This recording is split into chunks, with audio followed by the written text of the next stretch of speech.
నమస్తే, welcome back. తమిళనాడులో ఎట్టకేలకు సూపర్ స్టార్ విజయ్ ముఖ్యమంత్రి అయ్యారు. అది కూడా కరెక్ట్గా స్టాంప్ మార్కులతో పాస్ అయ్యారు.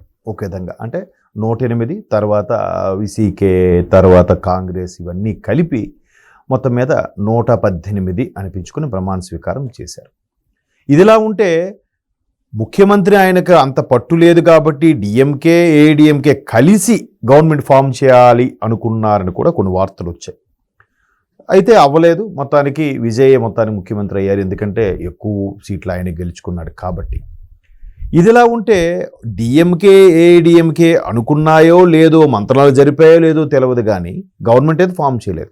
ఇప్పుడు ఏడిఎంకేలో వేలుమణి అలాగే షణ్ముగం అనే ఇద్దరు నాయకులు ఆ కీలకంగా వ్యవహరించి ఆ వచ్చిన మొత్తం 57 సీట్లు ఎన్ని ఉంటే అందులో 30 సీట్లు ఇటు విజయ్కి మద్దతుగా వెళ్ళిపోవాలని డిసైడ్ అయ్యారట. వెళ్ళిపోయిన వాళ్ళు వెళ్ళిపోవచ్చు కదా. ఇప్పుడు ఏం చెప్తున్నారు, ఎందుకు మేము వెళ్ళిపోతున్నామంటే మా జనరల్ సెక్రటరీ పళనిస్వామి పద్ధతి మాకు నచ్చలేదు.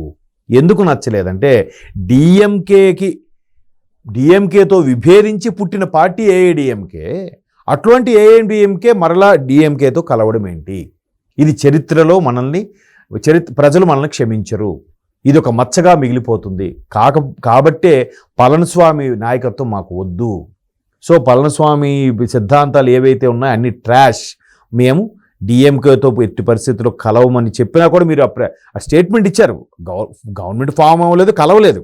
కానీ డిఎంకేతో కలుస్తామని ఏడిఎంకే వాళ్ళు స్టేట్మెంట్ ఇచ్చారు. కాబట్టి అది నచ్చకే మేము బయటకు వచ్చేసి టీవీకేలోకి మద్దతుగా వెళ్ళిపోతున్నామని చెప్పారు. వెళ్ళిపోవచ్చు కదా, ఈ సాక్ ఎందుకు, పాపం పళనిస్వామిని ఎందుకు బ్యాడ్ చేయాలి అంటే ఏదో ఒక రీజన్ కావాలంతే.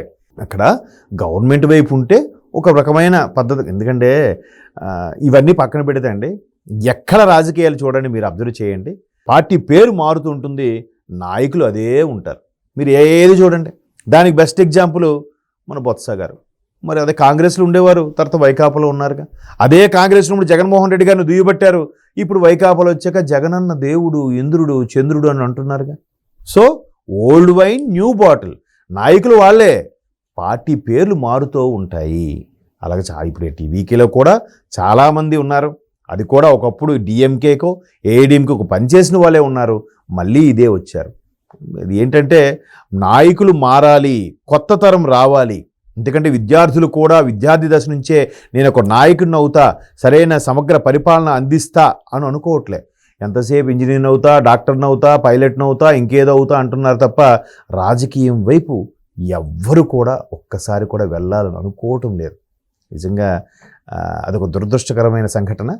సో మొత్తం మీద టీవీకేలోకి ఏఐడిఎంకేకి సంబంధించి వేలుమణి అలాగే షణ్ముగం బ్యాచ్ ఏదైతే ఉందో ఒక 30 మంది అటు వెళ్ళిపోతున్నారు. ఇంకా విజయ్ ముఖ్యమంత్రి పీఠానికి ఏ డోకా లేదు ప్రస్తుతానికైతే. ఎందుకంటే 118 ఒక 30 కలిపితే 148 వరకు అవుతున్నాయి.